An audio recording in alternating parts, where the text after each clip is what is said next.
in design approach, we are not saying that design is about aesthetics, is about beautiful products. No, it is also about problem solving. It's also about decision making. And if you look at the context here, the context in this sense is real life. If we talk about creativity, it is finding multiple answers or solution to one situation or a problem. And the most important, when you look at your engineering curriculum, it is about creating new things, and therefore there has to be a purpose, and therefore all this has to fit in a systems approach, and therefore it is planned. Therefore, friends, many of you must have till date thought that design is only about the beautiful products. No, it is about creation of products too. It is about designing. Designing could be city designing, it could be product designing, it could be lifestyle designing, it could be communication designing. So design is a very broad area, and today we are talking about planned, contextual, creative activity with a purpose. Now, since design is beyond aesthetics, design is about process, it is about technology, it is about culture, it is about the material and medium, and it is multidisciplinary, and it needs to communicate. So design as such is an approach which we are talking about today. Let's move a little ahead and see. Design, when we say, is, when we looked at that, we are talking about design is holistic. So to make it very easy for all of you, let's look at what is holistic. Holistic is when an engineer looks at the total picture as well as looks at the picture in parts. So it looks at total picture and the parts. So what it means is we want you to both look at a macro and micro situation. So you have become a holistic thinker. Just for an example, for a mechanical engineer, if he is trying to create some product, then the material for the product. So how would he look at the material? So he will go around and see all the kinds of material that could be available and take a holistic view. We don't want you just to stick to that today the product is being made by wood, and so I should look at alternatives of wood. No, we are saying get out of the box and look at a much larger picture. And that larger picture is a holistic view. The other is inclusive. You need to bring all the things within a framework, include the various things. When I say that, you can have different disciplines being present within the same. That is multidisciplinary. So when we talk about that, can we find a solution? Today you must have a problem and then you are trying to solve it within your department. But if you get out of that department and talk to your other friends in other department, you may look at a different solution. Just to give you a small example. If you were to design something for a child, and let's say you were to design a toy for a child, it is much better to look at the other areas. So what are the other disciplines? You can talk to a child psychologist, you can talk to a teacher, you can talk to a parent. And therefore, when you bring other disciplines and collaborate with them, you are able to find a holistic solution. When we talk about experiencing and doing, we are talking about design is all about doing. It's about creation. It is not theoretical. You make things in design, and therefore design is more hands-on. It is learning by doing. So that's what engineering is about. When you go to a classroom, you are there not to just study and understand the concepts, but you are there to apply those concepts. And application happens when you do something. That is why design temperament is best suited in the present world and the future to create innovation. If we look ahead, what is the approach for design-driven innovation? So friends, if I was to share with you what are we talking about as an approach? We have looked till now that why do engineers need a new approach? We saw that engineers need a new approach because world is asking them to create new things. And at your level, if you were to earn higher salaries, you need to have new tools with you. Because what is the differentiator that you have with you and your friends or your friends sitting in US? The differentiator, friends, in the modern world, as we saw, are the skills of problem solving, decision making, original thinking, and entrepreneurship. If that's the first part and you want to do well, and in addition to getting more marks, you also feel that you need to earn more money, then you need to have newer skills. And the newer skills we discussed are design and innovation that can give you the newer skills. And we looked at why do we need, can design do to get you to the newer skills? So we just looked at that design is a planned, contextual, creative activity with a purpose. And therefore, design is best suited to be studied within the subjects for producing innovation. So now we move ahead to the next topic that we are picking up is approach for design driven innovation. Let's look at that. What we will do today, friends, and what I thought most appropriate is let's look at the best practices from across the world. So we should not constrain ourselves and find answers. Let's look to the world at what is the world doing. And here I would like to bring in a small note. And this note is that all of you who are listening to this and seeing this today are looking at the most advanced process in the world. There are handful of colleges and universities in the world that are today talking about what we are talking about. And that is the power that you may get today in your hand, that we are talking about the most advanced learning that you can get today. So let's look at what are the approaches and some of the best practices in the world. So let's look at a Stanford approach. The Stanford's approach talks about user at the beginning. It talks about empathy. So let's put it in context of your projects. Whenever you pick up a project, if you use a Stanford approach, you first look at a user. So you go and talk to a person who's using a mobile phone and you ask him, what are the problems that you are facing while you're using a mobile phone? What are the, and not just the problem, what more do you want? Beyond that, what empathy means, you put yourself in his shoes. So when we say you put yourself in his shoes, we are talking about that you become the user. And if you use a mobile phone, then I can say each one of you sitting there would give me at least 3 problems saying, I want this in my mobile phone, or I want this changed in my phone. That's where the user and empathy is. So that's the first step in Stanford's approach. The moment you do that, so you will get multiple problems. You will say, okay, I would want to change the kind of material. I would like to have a different kind of orientation. I would want a different user interface. Once you have done all that and you've found many things, now you look at how do I define that problem. So that's the most important, defining the problem clearly. And once you've defined the problem, we get into the ideation. So along with your friends, you do brainstorming, you go out and do research, and then you come back and put all your ideas that you have generated in the ideation stage.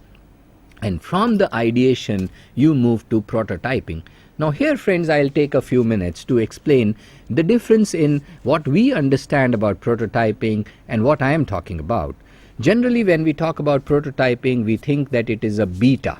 It is the last but one stage of a product. Here, friends, when we talk about prototyping, we are not talking about the last but one stage. We are talking about rapid prototyping. You could use prototyping in order to come up with multiple concepts. It is not necessary that you come up with a product. It could be a prototype, which could just be a drawing, or it could be a concept used by presented by sticky notes or by photographs. So here, it is not necessary that you look at a product, pre-stage to a product, that prototype. You look at rapid prototyping, and you look also at prototypes by concepts, not the end product. So let's look at that prototype. When I say about rapid prototyping, what does that mean? So rapid prototyping, friends, is a very interesting concept. If you have a problem and you have been able to find some answers to the same, you create a solution, which could be a drawing, or it could be taking the waste material and putting that together to show to the user that does this look like what you wanted? Or does your sketch look like what you wanted? And then asking them, if they say, yeah, this is what I wanted, then you go to the next step and do that little better or refine it. But if they say, no, I was not thinking like this, then you immediately change the concept. That's where you keep working. It's like working in a workshop, which you did in the first year. So you go to a workshop and you start working, and the tool that you want in the end, you have some idea in your mind, but what you do is you keep working and doing and developing those tools, and finally you will see that, oh, this is the tool that suits the best for my application. That's rapid prototyping.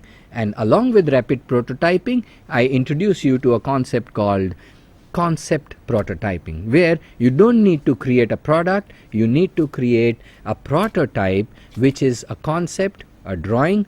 It can be a photograph, it could be a small write-up that you share with people, or it could be using the normal material that you have in order to put all of that together to show to someone, does this look like what you wanted? So that's what we talk about, the concept of prototyping and rapid prototyping. Why I explain this to you, friends, in detail is, a lot of time when I visit engineering colleges and talk to students, they normally say my prototype is the beta, and that is generally in IT field, that their final program and the pre to the final is the beta test, and that's the prototype. That's why I wanted to clear that please don't misunderstand prototyping as only creating the final thing. So in a mechanical engineering, creating the final product with everything ready and just to show, yes, that is a prototype, but here we are talking about concept prototyping, and using concept prototyping and rapid prototyping to come up with multiple solutions. Then the last step in that stage is to test the same. So once you have that, you test, and then you keep moving back and forth from the test to ideate, or the test to define, or again going back to the user, again doing the entire process. So this is a cyclical process. It is not a linear process.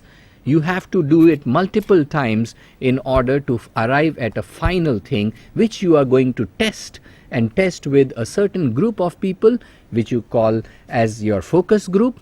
Or you can take the product to a small group and do a pilot testing with some of the users, and then define that whether it is working best. So that's the Stanford approach.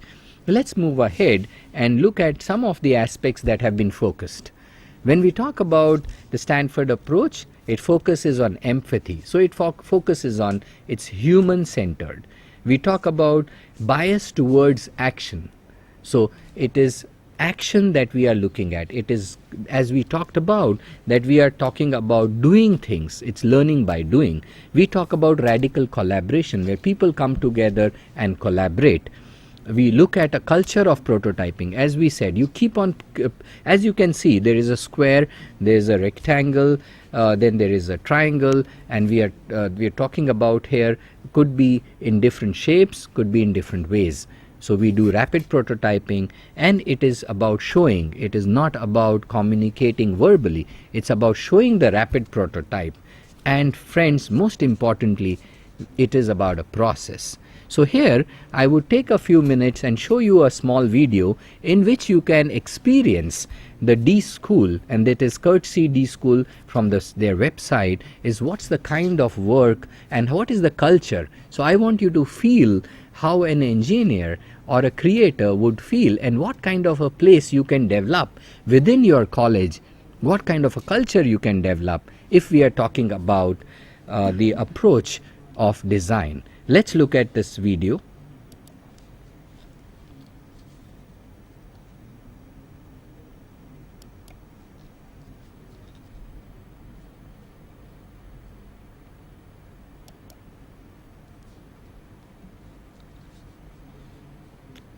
Let me take you back and share with you.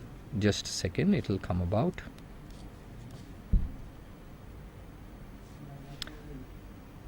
Let me share the video in that sense. Let me take you quickly back. Yeah, there's the video. So we have the video which is running. I'll take you through once again from the beginning.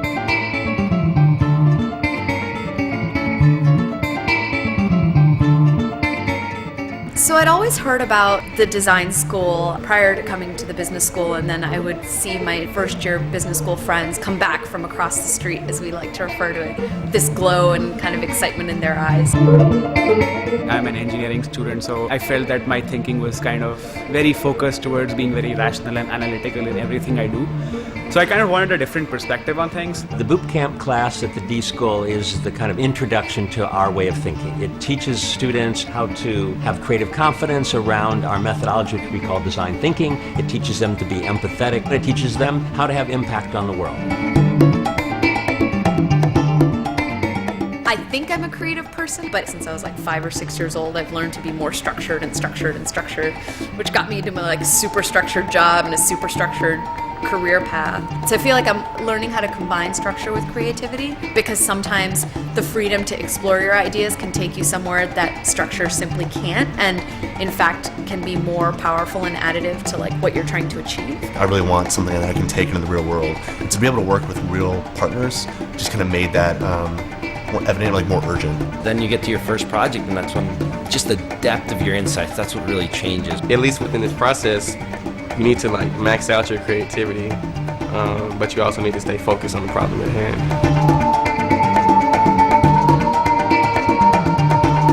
Design thinking is the kind of thing you have to do. You have to experience. You have to have that moment where you're on a project and you come up with much better, more creative ideas than you thought were possible. Being in the design school space and kind of being around boundless creativity and everyone's an entrepreneur kind of mentality made me think that maybe I would do something more entrepreneurial and have that kind of confidence to feel like that would be okay.